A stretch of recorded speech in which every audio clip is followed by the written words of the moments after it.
बिस्मिल्लाहिर्रहमानिर्रहीम। जैसा कि आप पिछली वीडियो में जान चुके हैं कि रसूलुल्लाह सल्लल्लाहु अलैहि वसल्लम अपनी कौम में सबसे बामुरव्वत, आला इखलाक, दूर अंदेश, रास्त गो, वादे के पक्के और ईमानदार थे। हत्ता कि लोगों ने आपका नाम ही अमीन रख दिया था। जब आपकी उम्र 40 बरस हो गई तो आपको तन्हाई मतलूब हो गई। आप सत्तू और पानी लेके मक्के से 2 मील दूर कोहे हिरा के एक गार में चले जाते। ये एक मुख्तसर सा गार है जिसका तूल 4 गज और अर्ज पौने 2 गज है। ये नीचे गहरा नहीं है बल्कि मुख्तसर रास्ते के बाजू में ऊपर चट्टानों के बाहम मिलने से एक कोतल की शक्ल इख्तियार किए हुए है। कहा जाता है कि ये आपके दादा हज़रत अब्दुल मुत्तलिब ने दरियाफ्त किया था। जब आप यहाँ तशरीफ़ ले जाते तो हज़रत खदीजा रज़ी अल्लाह ताला अन्हा भी आपके हमरा जाती और करीब ही किसी जगह मौजूद रहती। आप रमज़ान भर इस गार में क़याम फरमाते, आने जाने वाले मस्कीनों को खाना खिलाते और बकिया औक़ात में अल्लाह ताला की इबादत करते। हज़रत आयशा रज़ी अल्लाह ताला अन्हा फरमाती हैं, रसूलुल्लाह सल्लल्लाहु अलैहि वसल्लम पर वही की इब्तिदा नींद में अच्छे ख्वाब से हुई। आप जो भी ख्वाब देखते थे वो अगली सुबह सच हो जाता था और ये सिलसिला 6 महीने तक जारी रहा। फिर आपको तन्हाई महबूब हो गई। चुनाचे आप गारे हिरा में खलवत इख्तियार फरमाते और कई रात घर तशरीफ़ लाए बग़ैर मसरूफ़ इबादत रहते।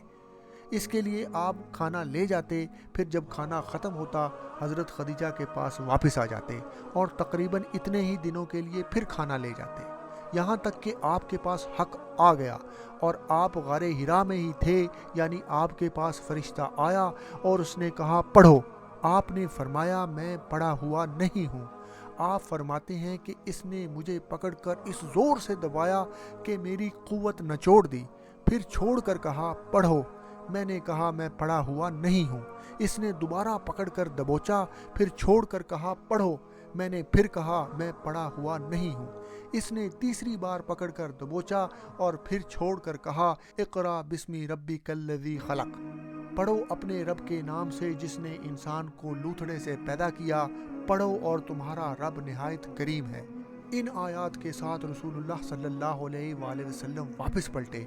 आपका दिल धक धक कर रहा था। हज़रत खदीजा के पास तशरीफ़ लाए और फरमाया मुझे चादर उड़ा दो, मुझे चादर उड़ा दो। उन्होंने आपको चादर उड़ा दी, यहाँ तक कि आपका खौफ जाता रहा।